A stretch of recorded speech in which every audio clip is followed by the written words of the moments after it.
And today's live edition of Inspiring Teachers brought to you by AmpedUpLearning.com. Are you looking for new and engaging ways to get your students out of the sit and get rut that we get into so often as teachers? Well, get out of that. Go to AmpedUpLearning.com, a two-teacher owned and operated company in Texas that's looking to gamify teaching with its Freck resources and escape rooms for social studies and science, and speed squares and task cards for math and English as well. They have tons of teacher-created resources. In fact, I have more than 24 resources on the Hogger History store at ampeduplearning.com. Use promo code HoggerHistory10 to save 10% on all items, and follow them on social media at Amped Up Learning for giveaways, promotions, and more. They give you a greater percentage than other teacher websites, and you can find a ton of great materials for your classroom. Visit ampeduplearning.com for more information. Welcome to Inspiring Teachers, a show bringing you classroom tips, motivation, and stories from successful educators. Join Tavis Beam and Danny Hogger as they explore the why of teaching. And welcome to Inspiring Teachers for this week of April. What a time it's been for teachers around California with everyone in quarantine and at home and finding new ways to communicate with students. Joining me and returning today are two veterans of the program, Cauley and Jacqueline Klinger. Thank you both for joining me on Inspiring Teachers today. Hello. It's so nice to join you. It is so nice to be joined by you. And Tavis Beam's at home. He's working on a wood shop. Is really an interesting class to teach because you can't do anything at all that you would normally do. But you two are both high school English teachers. So I just wanted to know at this point, what has it been like, the experiences of assigning things and reading books and gaining knowledge through this process? And Cauley, I'll start with you. Like, what have you been surprised by? What are some of the challenges, maybe some of the opportunities that come at a time like this? So it's been surprisingly smooth for me so far. I've been using programs that I've already used in class, and I think that really helped. No one had to sign up for anything new. The only new thing I had to do was a discussion board, and I was able to do it very clearly. So I've been impressed with the way my students have reacted and have really stepped up to the challenge. I think this is something that hasn't affected me, but probably the most important thing for us to consider right now is security. There have been a couple times whenever you link a file and you forget to click that people who view it can't edit it, and there's been all kinds of shenanigans going on with that, and it's so easy to do, right? So I've been learning a lot about how to use PDFs more effectively, so there's no risk of anyone tampering with things, and I'm also able to design something exactly like I want it to and then give it out to them. So I've been a big proponent of that. So it's gone well. Okay, that sounds good. So continuing to implement strategies that work, and also like not just immediately releasing things, but double checking, triple checking that the settings are as they should be before you get there. Those are good tips. And Jacqui, how about you? What's going on your side with this remote learning experience so far? Yeah, I think initially I had a certain level of excitement with this. Now it's a little tapering down as the rubber sort of meeting the road here. But I do think this is a huge learning opportunity for us all to gain a lot of professional development and basically on technology and how we're going to use that with our students. But also I've seen so much in terms of now teachers meeting with teachers more frequently, and that element of collaboration, which I think is sometimes difficult, but in the end, I think it will help make us better as teachers. For my classroom, I was already using, again, quite a bit of technology. So they had platforms that they were used to, but still there's all these, like Josh said, there's all these little avenues here where you have to double check yourself. Is this private? Is this secure? Can students access this more readily? What's going to be the easiest way that I can show them this document? And so I think a lot of teachers are finding on that front, it is taking a very long time to do something that would normally be like, okay, I found the document, I'm going to print it, I'm done. Right. So I think that's sort of what's the thing we have to all overcome and get used to. I think what I spent more time doing technical support last week than anything else, trying to fix issues and crafting a document of common issues and solutions. Makes sense because more than anything else. we started off on spring break. So while everyone else had a 2-week jump on us, we came back and needed to establish on our return what this was going to look like. I know one of the things that I had to learn was that it was stated by our administrator a few times, but that distance learning doesn't replace seat time. And so I thought, well, since I'm not in a classroom all week, I better make instructions that are very thorough. And what I realized was simplicity would have been the better route. I mean, I had over-assigned and I didn't realize it. So when Jacqui said, like, there's an opportunity to maybe improve as a teacher, think about all the times where I think my instructions are perfectly fine and they could have been simpler, right? I've had multiple students, especially my juniors, email me and said, this is going to be really hard to get through in 1 week. And I didn't think about it from a student point of view because I was thinking about it from a teacher point of view. And so I think that's a great thing that teachers can consider during this time is, what have I been always doing that maybe I could have done differently to be more accessible? You know, what if students weren't seeing me and how can I make things easier understood, if that makes some sense? That being said, you can be overly simplistic too. It's when you're giving out assignments and you're expecting someone to do it on their own, you have to think of the step-by-step process.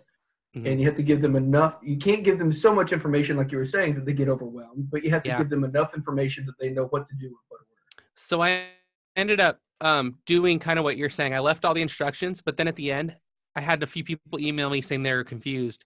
So I wrote, if you were confused, here's what this boils down to, section underneath, where I just put like 2 sentences. And then I decided to cut down the instructions to only what was necessary. So that's one of the things people are dealing with. Another, I think, is finding creative opportunities. What I was talking with my students in a couple of videos were that this is kind of an unprecedented time. We all find ourselves with these hours to explore different ways to do things. So along with the normal assignments that my department decided is the route we're going altogether, I'm taking the time and you're taking the time to record videos for them to enhance what they're doing. What are you doing with these videos, and why do you think that this is a kind of a unique, Jacqui used the word avenue, so I'll use the word boulevard, to travel down to assess this material? Yeah, I will take a shot at that. So I did start over the break. I'd never recorded myself teaching or giving any instruction before, and had hardly worked with any sort of movie like creating or film creating devices. But I thought, you know, this is the greatest time for me to take these extra hours that I have and produce something that's going to be more engaging for my students and explain, just like you said, a lot of those instructions, because I know that they don't come across the same as they do when we tell students verbally in the classroom what they need to be doing. Like, here is the main goal, and this is why I want you to be doing this assignment. So that was really exciting. I ended up starting a YouTube channel where I'm going to be posting things for my students, and then adding lots of sound effects, adding lots of memes in there to make it engaging for them. And I think I've gotten a lot of positive feedback on that. So pretty cool. And credit you for, like, you always go above and beyond when you're in your physical classroom, that you continue to propel that now. And it's building skills that you'll be able to learn for many years to come of making things more accessible. And that's good teaching. So I commend you for that. Cauley, what are you doing with your videos that are interesting and that are engaging? So, you say videos. I haven't made a video except for the one that we did earlier today. Tell us about that. It was fun. We acted. I was a student. That's why I'm dressed like this. Normally, I'd be in my tie, you know. And what do you think that brings to the environment, other than just giving them things to read and assignments to do? So one of the things I want to capture is this kind of air of excitement in my class. A lot of what I do in my class is improvised. Right, the students give a question, and I respond to the question impromptu, and it has a very specific feeling that's difficult to get through long distance. And so one of the things I want to get out of it is just this feeling of discussion. Right, we're talking about something. There's no script. Well, there is a script, right? We made a script, but it doesn't feel scripted. It doesn't feel prescribed. We're just talking. We're just looking at the text and we're talking about Yeah, it's And not the that's a very scripted distance learning experience. right, It's more. right. And part of that is very philosophical to me, right? I think that for me in my teaching in my English class, I'm trying to train them to naturally think about literature, right? I don't want them to think about it in a very specific way. I want them to read a book, and the things that I have taught them, I want to come out as they're doing it. And so I don't want it to only come out whenever we have made certain parameters. So we're doing the video where it's kind of focused on discussion. It feels light and it feels free form. We're doing Yeah. discussions online where they're talking. I am not telling them what to talk about except for to give a question. They're posting questions and they're discussing their own ideas with one another. Perfect. No, I think Yeah, that's great. to kind Go of ahead. add to what Josh is saying, I think for English, it's so critical that we are including that element of discussion, right? Because at the end of the day, we want them to just understand their reading, and they can't fully understand the thoughts they're having as they're reading, or get good feedback on what other people think of the text without having that discussion. So whether that's through us trying to discuss the text and show them a model of that through our video, or them discussing it on discussion boards, that's not only providing them lots of models as to ways to think about the text, ways to communicate about the text, but then it's also giving them that social aspect that they're now missing, right? Typically, they're only with their families. And a lot of students at this age don't necessarily enjoy being with their families all the time. So they do crave that social interaction between other students. Right. I think you nailed it, is that we're trying to give them that sense of connection with teacher. Yeah. Even while they're not with us. Right. So discussions continue even when they're apart. That's great. That's great stuff. Is there anything else that you're thinking about doing in the weeks to come to bring to students? I know that I have taken this time to like really plan a fourth quarter that's going to be more dynamic for next year with lots of cool videos and ideas that do the same thing that you guys are talking about, especially what Cauley said with getting them to think all the time, not just about I'm reading this and thinking about it, but like you said, Jacqui, also here's the discussion around it that can help like really embed it in your learning. So is there anything else that you want to do? Like what's on your wish list of things to accomplish while you have this really unprecedented moment to take more daylight hours to make yourself a better teacher in the way that, whatever that means to you? You want to go first, Cauley? Sure.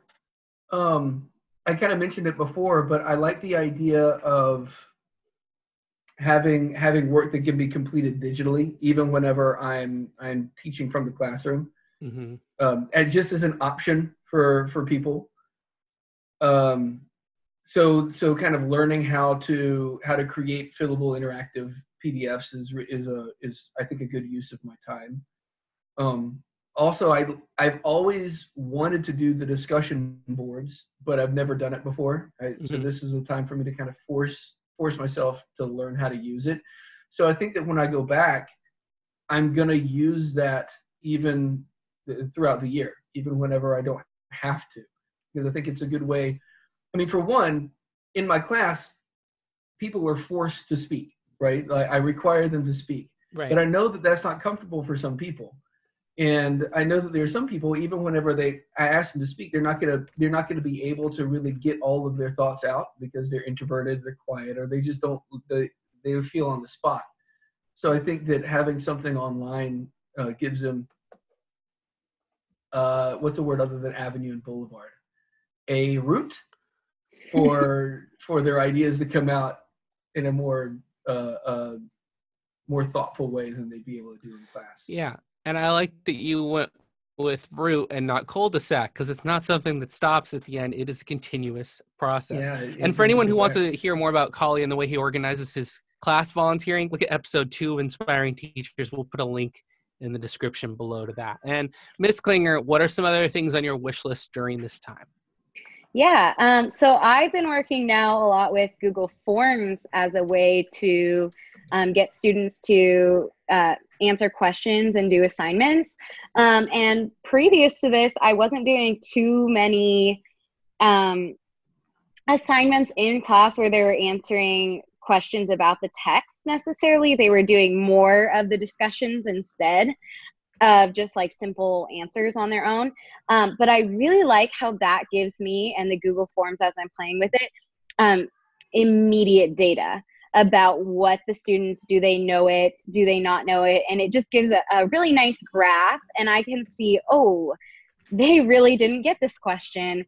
Now I need to readdress that, instead of me kind of coming up with that roughly on my own by going through and hand scoring things, and maybe hand scoring it later when it's already too late to teach. So working more with data through Google Forms that I think I can incorporate into the classroom later.